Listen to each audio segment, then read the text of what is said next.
Hello, you worship leaders and church musicians. You know how as worship leaders we all kind of have our own resources and tools in our quiver that help us to take our ministry and our outreaches to the next level? And you just want to tell everybody about it because you're like, I can't believe more people aren't using this. For me, one of those biggies is using stem tracks or multi-tracks, and I think there's two reasons why they're not used more often.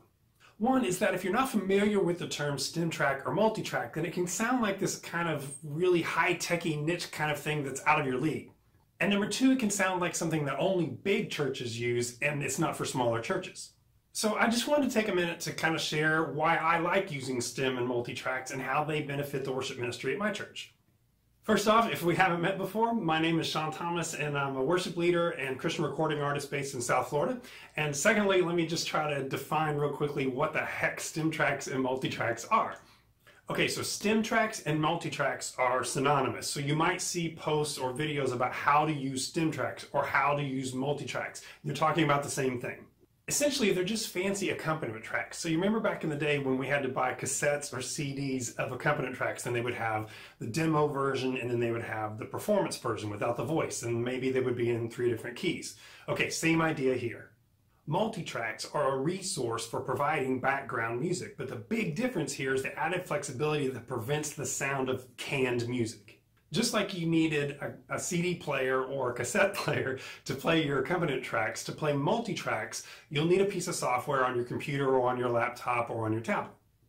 But what's really cool is with this software, not only can you change keys, but you can select different instruments to mute and then let other instruments play. Now, why would you want to do that? Well, let's say you play keyboard. Well, now you can play along with the track without the piano, just like you would sing along with the track without the vocal. And let's say you have a guitar player that plays along with you. Well, now you can mute both the piano and the guitar, and you're playing live, but you're using the multi-tracks to fill in the instruments you don't have.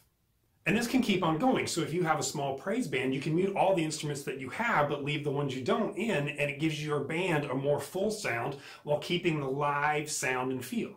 And each instrument is on its own stem track, which is kind of like a soundboard, and so you can control the volume of each instrument with the faders. Another cool feature that helps keep the live feel is that you can repeat sections of a song or even skip around. Which means if your congregation is in the middle of a really powerful moment of worship and the song is about to end, you can keep going.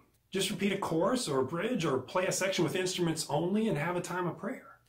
Or maybe it's a really super up-tempo praise song and the energy's just getting going and you don't want the song to just stop. Well, now you can repeat the chorus as many times as you want, or you can even jump to a verse. Now, I don't want to overwhelm you with details here. I really just wanted to clear up what I think has been a misunderstood tool that is available to churches of all sizes. Multi-tracks can really bring your time of praise and worship to life, and they're not too expensive or too fancy or too complicated for small churches. Real quick, I'll tell you about the multi-track service that I've used for over 5 years and why I like them so much. Many multi-track providers only offer song arrangements that are pretty much exactly like the original artist versions, which that's great if that's what you're looking for. But I'm sure you've all had the experience where you've got this great song, but it needs to be modified just a little bit to make it more congregational friendly, whether it be the length or the key or the arrangement. The provider I use is called Worship Backing Band, and they take things like arrangement and practical application into account when producing their tracks, which to me shows a good understanding on their part of the challenges that we face as worship leaders in selecting songs and music. Another example of what makes Worship Backing Band very unique is that they include both lead and background vocals, which most providers do not do. Now you might think, why do we even need the vocals if we're just going to mute them for the performance? But that's not necessarily the case because maybe you've only got 1 or 2 singers, or maybe you're not quite confident in your entrances. You can adjust the volume of the vocal stem track to subtly beef up the sound of the vocal mix. Or you can even route the vocal mix only into your monitors to give your singers more confidence. Plus, some songs just really call for that big multiple voice, big harmony, shout chorus kind of sound. And so if you just need some extra voices in the mix, you can mute the lead vocal and adjust the volume of the background vocals. There are tons of additional features too, like creating set lists, transition pads, click tracks and cues. And Worship Backing Band provides great training instructional videos for free on how to use their software and player. So I don't want to get into the nuts and bolts here about how to actually use the application. I just simply wanted to talk about what sometimes is misunderstood as something that can't be used for your church or worship team when multi-tracks could end up being a great resource for you. Lastly, and just full disclosure here, I like worship backing bands so much that I reached out to them last fall and offered my services as a recording studio to produce tracks for them, and I've been blessed by the opportunity to work with them. However, I do not make any money from sales of their tracks or their products or their software. This is not a paid endorsement. They just pay me for my time as a recording studio, just like any other client of mine.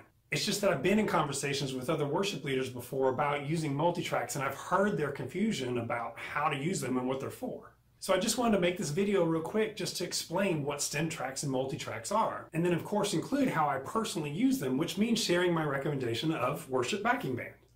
The other quick thing I'll say about them is that they don't trick you with hidden subscriptions that you don't know about until you're already invested, and they are truly providing a service that they want to use to glorify God.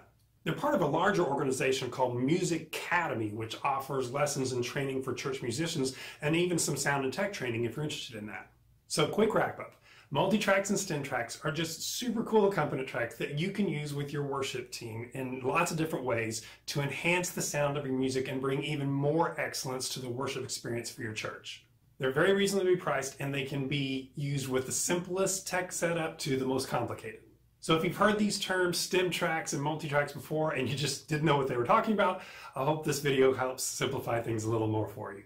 And listen, please feel free to reach out to me to chat some more about this, and I'll leave some information and some links in the post that goes with this video as well. God bless, and much continued success to you in your ministry.